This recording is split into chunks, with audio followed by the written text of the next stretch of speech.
O desejado de todas as nações. Capítulo 27. Podes tornar-me limpo. Este capítulo se baseia em Mateus capítulo 8, versos 2 a 4, capítulo 9, versos 1 a 8 e 32 e 34, Marcos capítulo 1, versos 40 a 46, capítulo 2, versos 1 a 12 e Lucas capítulo 5, versos 12 a 28. De todas as doenças conhecidas no Oriente, era a lepra a mais temida. Seu caráter incurável e contagioso, o terrível efeito sobre as vítimas, enchiam de temor os mais valorosos. Entre os judeus, era considerada um juízo sobre o pecado, sendo por isso chamada o açoite, o dedo de Deus. Profundamente arraigada, inextirpável, mortal, era tida como símbolo do pecado. A lei ritual declarava imundo o leproso. Como pessoa já morta, era excluído das habitações dos homens. Tudo que tocava ficava imundo. O ar era poluído por seu hálito. Uma pessoa suspeita dessa moléstia devia se apresentar aos sacerdotes, que tinham de examinar e decidir o caso. Sendo declarado leproso, era separado da família, isolado da congregação de Israel e condenado a conviver unicamente com os aflitos de idêntico mal. A lei era inflexível em suas exigências. Os próprios reis e principais não estavam isentos. Um monarca atacado dessa terrível moléstia tinha de renunciar ao cetro e fugir da sociedade. Separado de amigos e parentes, devia o leproso sofrer a maldição de sua enfermidade. Era obrigado a publicar a própria desgraça, a rasgar os vestidos, a fazer soar o alarme, advertindo todos para fugirem de sua contaminadora presença.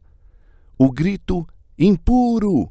Impuro!", soltado em lamentosos tons pelo pobre exilado, era um sinal ouvido com temor e aversão. Na região do ministério de Cristo, havia muitos desses sofredores e as novas de sua obra chegaram até eles, suscitando um lampejo de esperança. Mas desde os dias do profeta Eliseu, nunca se ouvira falar de coisa tal como a cura de uma pessoa atacada dessa moléstia. Não ousavam esperar que Jesus fizesse em seu benefício aquilo que nunca realizara por homem algum. Houve, entretanto, alguém em cujo coração a fé começou a brotar, mas não sabia como se aproximar de Jesus. Excluído como estava do contato dos semelhantes, como se haveria de apresentar ao médico? E cogitou se Cristo o curaria a ele.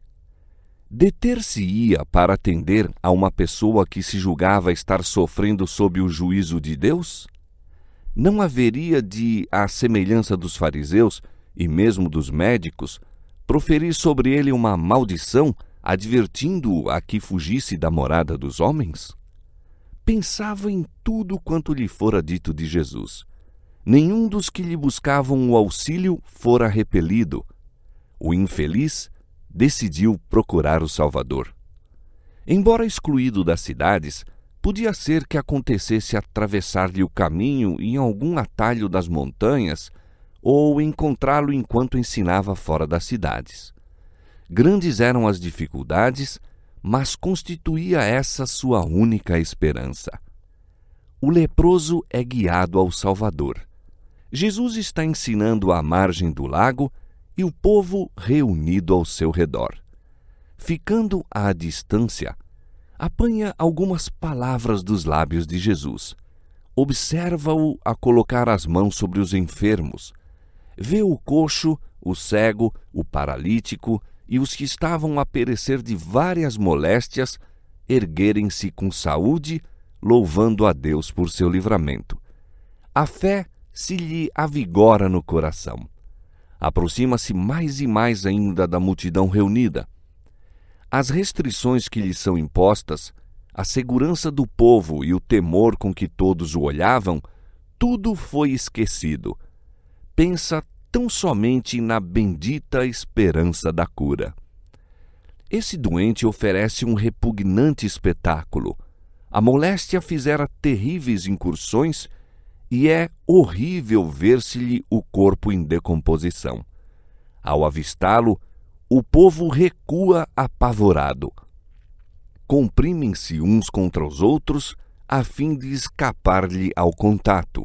Alguns tentam impedi-lo de se aproximar de Jesus, mas em vão. Ele não os vê nem os ouve.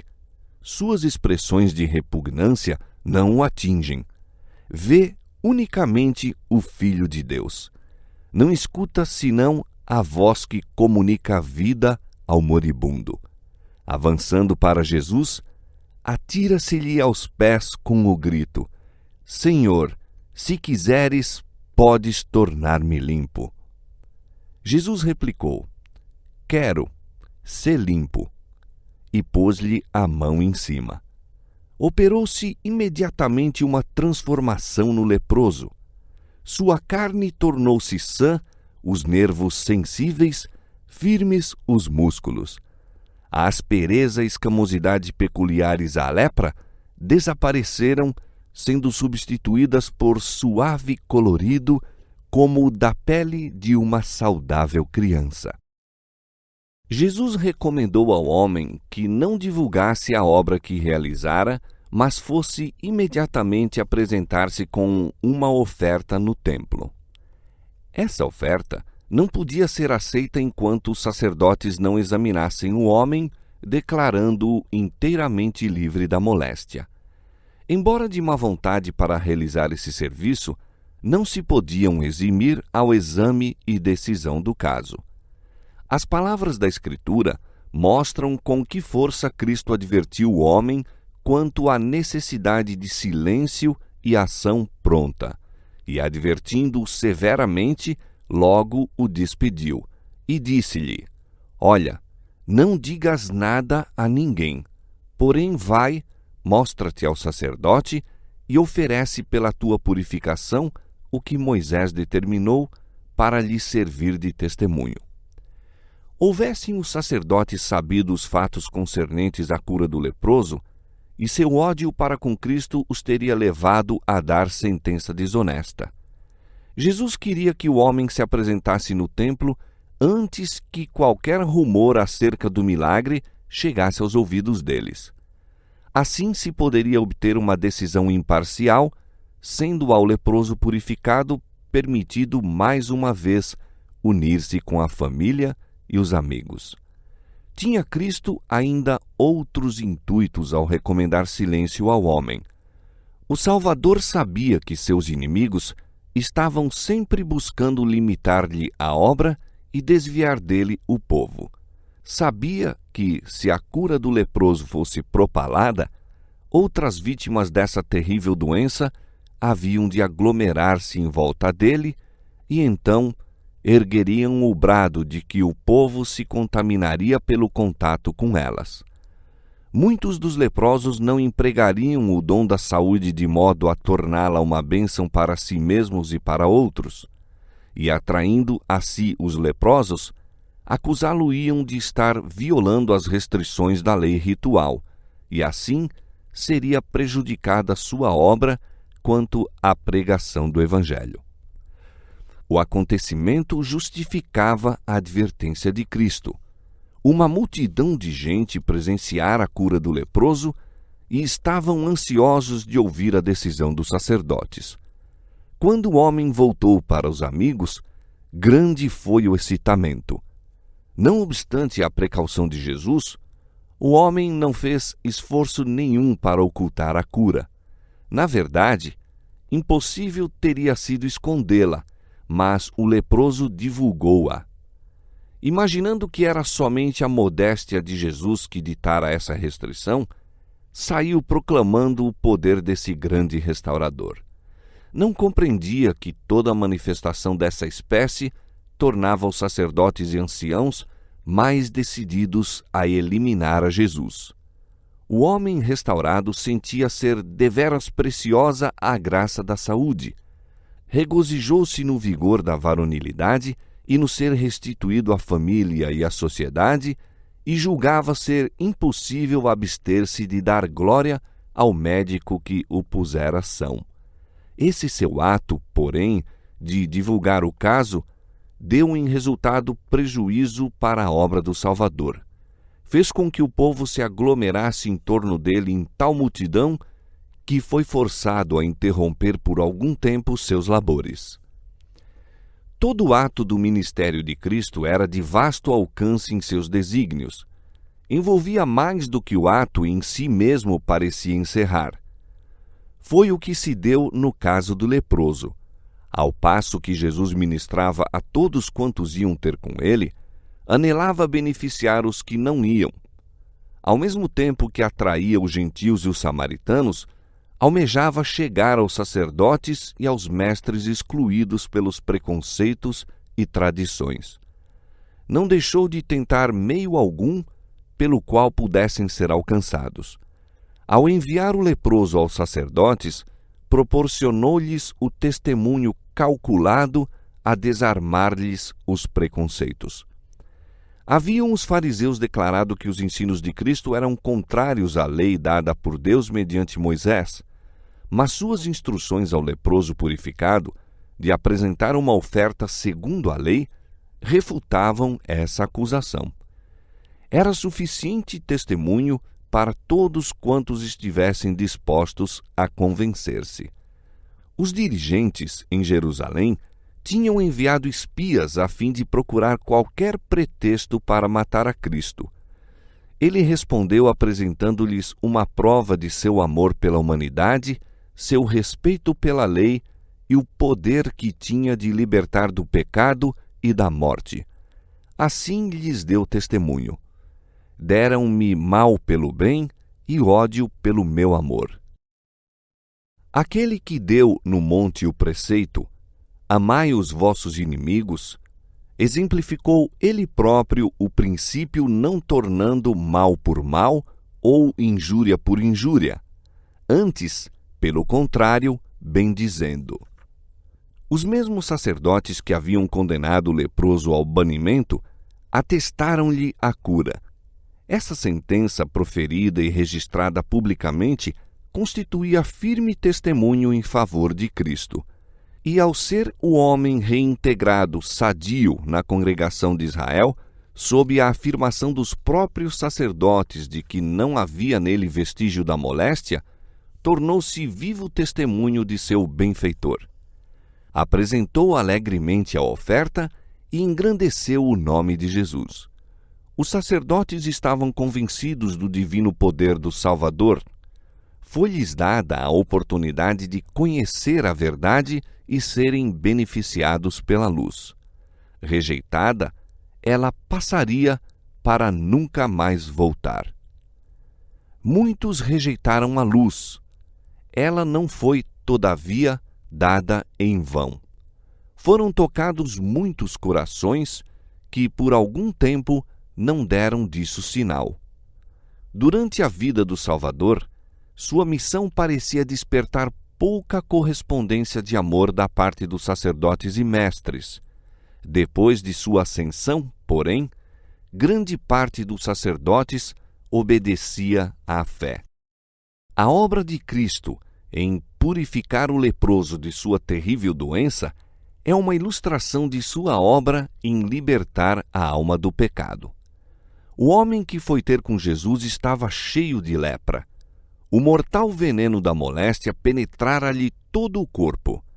Os discípulos procuraram impedir o mestre de o tocar, pois aquele que tocava num leproso tornava-se, por sua vez, imundo. Pondo a mão sobre o doente, porém, Jesus não sofreu nenhuma contaminação. Seu contato comunicou poder vitalizante. Foi purificada a lepra. O mesmo se dá quanto à lepra do pecado, profundamente arraigada, mortal e impossível de ser purificada por poder humano. Toda a cabeça está enferma e todo o coração fraco. desde a planta do pé até a cabeça, não há nele coisa sã, senão feridas e inchaços e chagas podres. Mas Jesus, vindo habitar na humanidade, não recebe nenhuma contaminação. Sua presença tem virtude que cura o pecador. Quem quer que lhe caia de joelhos aos pés, dizendo com fé: Senhor, se quiseres, podes tornar-me limpo, ouvirá a resposta: quero ser limpo. Em alguns casos de cura, Jesus não concedeu imediatamente a bênção buscada. No caso da lepra, todavia, tão depressa foi feito o apelo, seguiu-se a promessa. Quando pedimos bênçãos terrestres, a resposta à nossa oração talvez seja retardada ou Deus nos dê outra coisa que não aquilo que pedimos. Não assim, porém, quando pedimos livramento do pecado. É sua vontade limpar-nos dele, tornar-nos seus filhos e habilitar-nos a viver uma vida santa. Cristo se deu a si mesmo por nossos pecados para nos livrar do presente século mau, segundo a vontade de Deus, nosso Pai. E esta é a confiança que temos nele, que se pedirmos alguma coisa segundo a sua vontade, ele nos ouve. E se sabemos que nos ouve em tudo o que pedimos, sabemos que alcançamos as petições que lhe fizemos.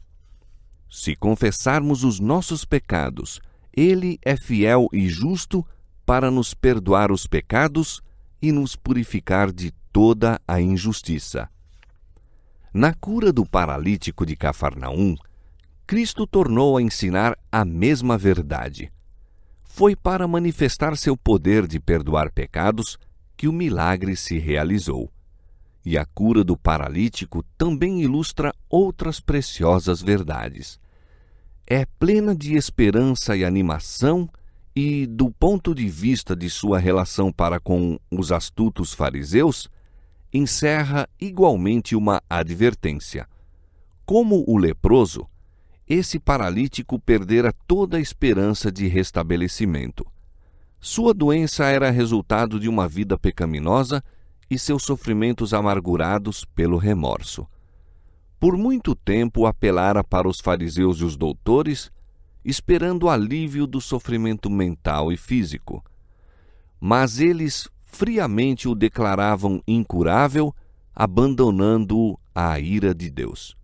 Os fariseus consideravam a doença como testemunho do desagrado divino e mantinham-se à distância do enfermo e do necessitado. Todavia, muitas vezes esses próprios que se exaltavam como santos eram mais culpados que as vítimas que condenavam. O paralítico achava-se de todo impotente e, não vendo nenhuma perspectiva de auxílio de qualquer lado, caíra no desespero. Ouvira então falar das maravilhosas obras de Jesus. Foi-lhe dito que outros, tão pecadores e desamparados como ele, haviam sido curados. Até mesmo leprosos tinham sido purificados. E os amigos que relatavam essas coisas animavam-no a crer que também ele poderia ser curado, caso fosse conduzido a Jesus. Desfaleceu-se-lhe, no entanto, a esperança ao lembrar-se da maneira por que lhe sobreviera a enfermidade. Temeu que o imaculado médico não o tolerasse em sua presença. Não era, entretanto, o restabelecimento físico que desejava tanto, mas o alívio ao fardo do pecado. Se pudesse ver a Jesus e receber a certeza do perdão e a paz com o céu, estaria contente de viver ou morrer segundo a vontade de Deus. O grito do moribundo era: "Oh, se eu pudesse chegar à sua presença!" Não havia tempo a perder. Já sua consumida carne começava a mostrar indícios de decomposição. Rogou aos amigos que o conduzissem em seu leito a Jesus, o que empreenderam de boa vontade. Tão compacta, porém, era a multidão, que se apinhara dentro e nos arredores da casa em que se achava o Salvador, que impossível foi ao doente e aos amigos ir até ele, ou mesmo chegar-lhe ao alcance da voz. Jesus estava ensinando na casa de Pedro. Segundo seu costume, os discípulos sentaram-se-lhe bem próximo, em torno, e estavam ali assentados fariseus e doutores da lei, que tinham vindo de todas as aldeias da Galiléia e da Judéia e de Jerusalém. Estes tinham ido como espias, buscando motivo de acusação contra Jesus. Além desses oficiais, apinhavam-se a multidão mista, os sinceros, os reverentes, os curiosos e os incrédulos. Nacionalidades diversas e todos os graus sociais se achavam representados. E a virtude do Senhor estava com ele para curar. O espírito de vida pairava por sobre a assembleia, mas fariseus e doutores não lhe discerniam a presença. Não experimentavam nenhum sentimento de necessidade e a cura não era para eles. Encheu de bens os famintos e despediu vazios os ricos. Repetidamente procuraram os condutores do paralítico abrir caminho por entre a multidão, mas debalde. O enfermo olhava em derredor de si com indizível angústia. Quando o tão ansiado socorro tão perto estava, como poderia renunciar à esperança? Por sugestão sua, os amigos o levaram ao telhado e, abrindo um buraco no teto, baixaram-no aos pés de Jesus. O discurso foi interrompido. O Salvador contemplou o doloroso semblante e viu os suplicantes olhos fixos nele. Compreendeu. Tinha atraído a si aquele perplexo e duvidoso espírito. Enquanto o paralítico ainda se achava em casa, o Salvador infundira-lhe convicção na consciência. Quando se arrependera de seus pecados e crera no poder de Jesus para o curar, as vitalizantes misericórdias do Salvador haviam começado a beneficiar-lhe o anelante coração. Jesus observara o primeiro lampejo de fé transformar-se em crença de que ele era o único auxílio do pecador e vira-o tornar-se mais e mais forte a cada novo esforço para chegar à sua presença. Agora, em palavras que soaram qual música aos ouvidos do enfermo, o Salvador disse: Filho, tem bom ânimo. Perdoados te são os teus pecados. O fardo de desespero cai da alma do doente, repousa-lhe no espírito a paz do perdão, brilhando-lhe no semblante. O sofrimento físico desaparece e todo o seu ser é transformado. O impotente paralítico estava curado, perdoado o culpado pecador. A fé singela aceitou as palavras de Jesus como o favor de uma nova vida. Não insiste em nenhum outro pedido, mas queda em jubiloso silêncio, demasiado feliz para se exprimir em palavras. A luz do céu irradiava-lhe da fisionomia e o povo contemplava a cena com assombro. Os rabis haviam esperado ansiosamente a ver que faria Jesus com esse caso. Lembravam-se de como o homem apelara para eles em busca de auxílio e lhe tinham recusado esperança ou simpatia. Não satisfeitos com isso, haviam declarado que ele estava sofrendo a maldição de Deus por causa de seus pecados. Tudo isso lhes acudiu novamente à lembrança ao verem o enfermo diante de si. Observaram o interesse com que todos contemplavam a cena e experimentaram terrível temor de perder a influência sobre o povo. Esses dignitários não trocaram palavras, mas olhando-se leram no rosto uns dos outros o mesmo pensamento de que alguma coisa se devia fazer para deter a onda dos sentimentos. Jesus declarara que os pecados do paralítico estavam perdoados. Os fariseus tomaram essas palavras como blasfêmia e conceberam a ideia de apresentá-las como pecado digno de morte. Disseram em seu coração: ele blasfema. Quem pode perdoar pecados senão só Deus? Fixando sobre eles o olhar, sob o qual se acovardaram e recuaram, disse Jesus: por que pensais mal em vossos corações? Pois qual é mais fácil dizer: perdoados te são os pecados, ou dizer: levanta-te e anda? Ora, para que saibais que o Filho do Homem tem na terra autoridade para perdoar pecados, disse então ao paralítico: levanta-te, toma a tua cama e vai para a tua casa. Então aquele que fora levado a Cristo num leito, pôs-se de pé num salto com a elasticidade e o vigor da juventude. A vitalizante seiva estua-lhe nas veias. Cada órgão de seu corpo rompe em súbita atividade. As cores da saúde sucedem ao pálor da morte próxima.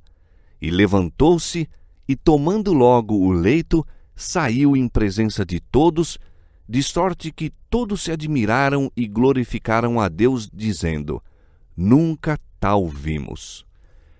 Ó maravilhoso amor de Cristo, inclinando-se para curar o culpado e o aflito. A divindade compadecendo-se dos males da sofredora humanidade e suavizando-os. Ó maravilhoso poder assim manifestado aos olhos dos filhos dos homens! Quem pode duvidar da mensagem de salvação? Quem pode menosprezar as misericórdias de tão compassivo Redentor? Nada menos que poder criador era necessário para restituir a saúde àquele decadente corpo. A mesma voz que comunicou vida ao homem criado do pó da terra, transmitiu-a ao moribundo paralítico. E o mesmo poder que dera vida ao corpo, renovara-lhe o coração. Aquele que na criação falou e tudo se fez, mandou e logo tudo apareceu, comunicar a vida à alma morta em ofensas e pecados. A cura do corpo era um testemunho do poder que renovara o coração. Cristo pediu ao paralítico que se erguesse e andasse, para que saibais, disse ele, que o Filho do Homem tem na terra poder para perdoar pecados. O paralítico encontrou em Cristo cura tanto para o corpo como para a alma. A cura espiritual foi seguida da restauração física. Essa lição não devia ser desatendida. Existem hoje milhares de vítimas de sofrimentos físicos, os quais, como o paralítico, estão anelando a mensagem: perdoados estão os teus pecados.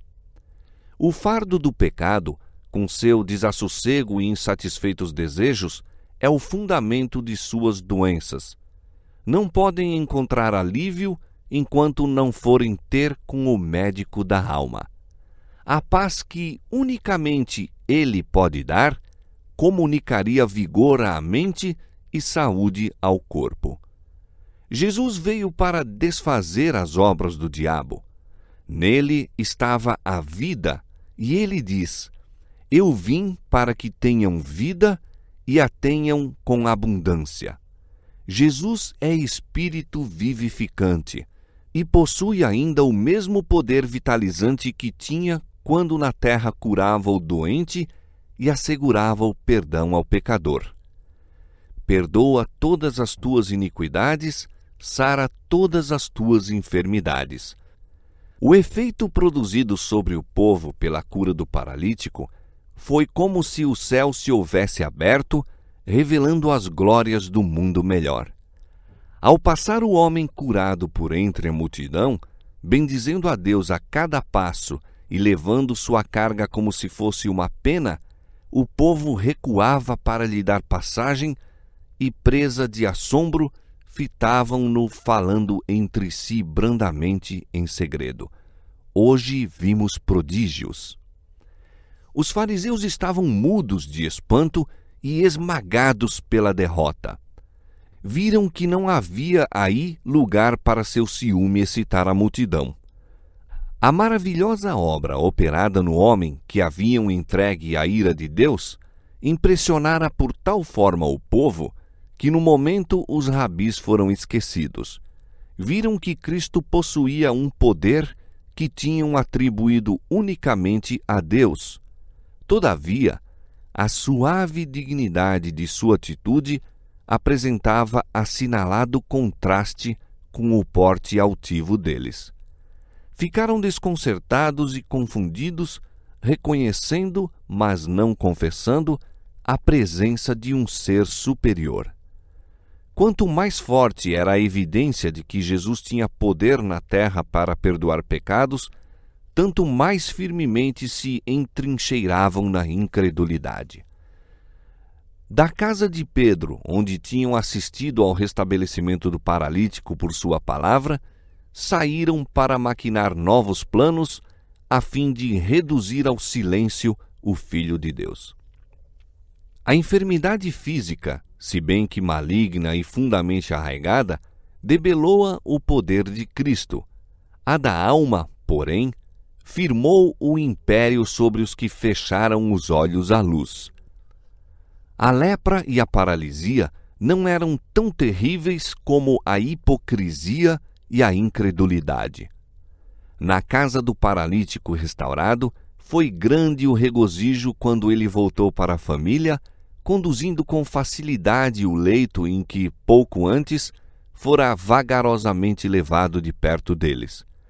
Reuniram-se-lhe em torno com lágrimas de alegria, mal ousando crer no que seus olhos viam.